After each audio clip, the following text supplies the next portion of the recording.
6 years ago, you and I had just started our internships at Smart. We were both busy trying to act cool about wrangling our way onto the bottom rung of the most select organisation in existence. It had been a massive struggle just getting through the door, but now we realised the hard work had to begin. Our supervisors made it very clear to us that only a few would get through.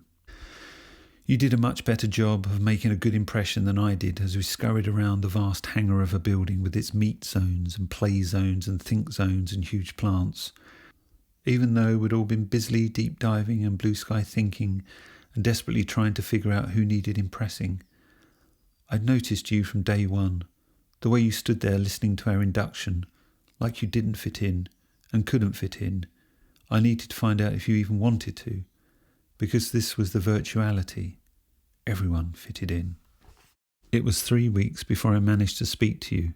I felt pretty ragged by then. This was the first time since our induction that we'd both been in the same work zone, and my heart jumped when I saw you in the character modelling class. Striving for a dream job at Smart meant there was constant jostling and grandstanding with the other interns, and I felt hopelessly outclassed by just about everyone the whole time. But this evening class was one of the rare things that actually relaxed me. The space itself helped. The strip lights hung down from the highest ceiling, but our tutor dimmed them, and the few interns were spread out on the faux walnut furniture. That first night in the class you had been sulky looking, as if you were impatient with your own limbs. While you worked on your projected figure, a pale, holographic facsimile of a person we were trying to breathe life into from base code, I couldn't help watching how your blue eyes narrowed with eagerness, and how suddenly you grew exasperated. You and 2 other interns worked extra late that night, so I decided to as well. There was no plan. I was happy to eavesdrop on your conversations and listen to the soft thrum of your voice. Your sullenness, which I noticed your companions found difficult at times, made me think I was right, and you were an inveterate loner, like me. When the others were nowhere to be seen, I walked over. "I think your modelling work is good," I offered. "Thanks. The movements look quite realistic." "Are you taking the piss?" "No, of course not," I said. There was a long pause. "I like working late. It's quiet." "Me too," you said. "You're very talented." You looked very, very bored by the work you'd done, as if about to visit extreme violence down upon the small virtual figurine which glowed in front of us. Your pale cheeks flushed red. I was thinking it was a bit shit. Your hand reached out towards me, but instead you were about to swipe away the figure you'd been working on. "No, don't," I said. You shrugged and let your arm drop. You looked hard at the figure and soon I realised you'd subtly shifted your focus to me. "Don't you think it's odd that they get us doing all this creative stuff when most of us interns, even if we manage to get through, will spend years modelling coastlines or beach resorts or forests or bombed out streets for shoot-em-ups or analysing endless psych scan data sets to make good memory scan patches?" "I do, yes, and I did, but it felt edgy saying it out loud. I mean, the higher mighty primes can code and decide and do whatever they want. They don't need to wait for months for psych scans and permission. They don't need to wait for anything," you said. "What are you doing here then?" "Well, the kudos for one, and the credits obviously.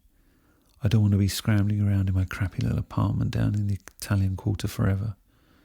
You edged closer. "I would really like to know what makes the execs at Smart tick, the elite crew. Some of them must be primes by now." You drew quiet, then added, "How about you?" "It's Patrick," I said, and even though I knew your name, I asked, "And you?" "Eva." I nodded. "What do you want, Patrick?"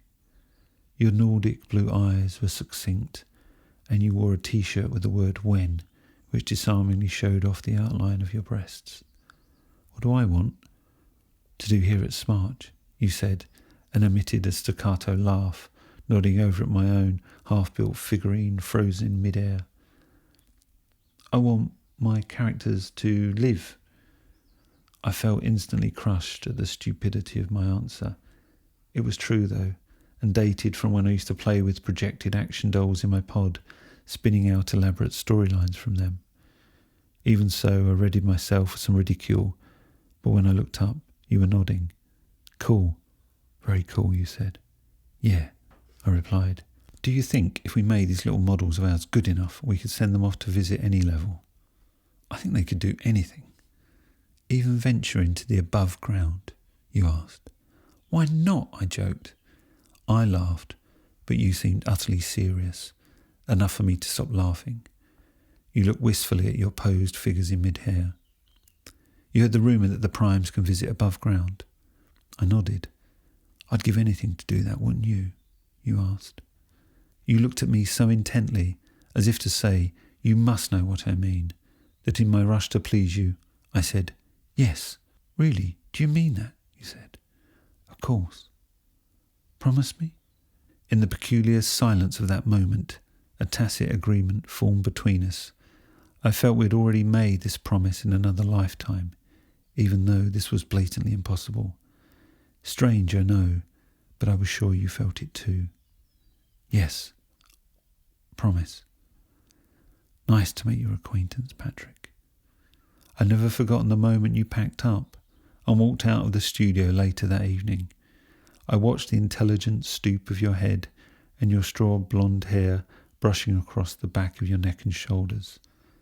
My heart felt a deep tug, and I wouldn't have been at all surprised to look down and see a delicate chain coming from my chest, the other end clutched tightly in your hand.